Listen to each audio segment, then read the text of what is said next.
Wala lang. Sige, ayun na lang na. Ako na ang isulat na yan si. Training mo namang personal.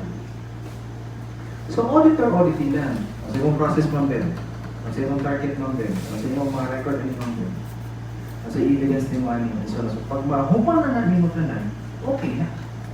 Kasi yung mga checklists. Ano man, yung question, answerable by yes or no. Yung sa standard, when you throw questions, it should be a question that will encourage discussion. Asawa na mo.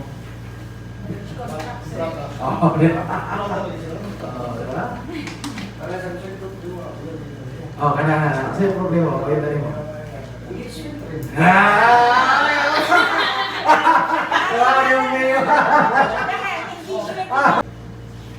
Kaway, Aki. Sakto yung storya, nakikubuhat, kaway, good job. That there is a procedure requirement for monthly condition check.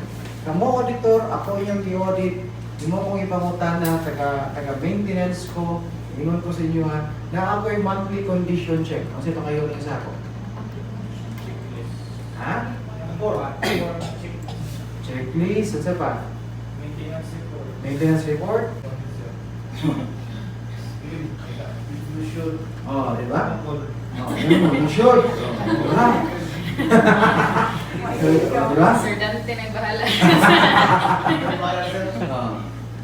Ino na Sir Dante, dito. Sir, kung saan kung buhaton na anak? Kung muingon ko na mag-request, Sir Leo, dapat yung buhaton ani, kani. Ingon sa standard, ayaw. Confusion and misrepresentation. Mo mo bibalik po. Kung sa'yo pang imalakad.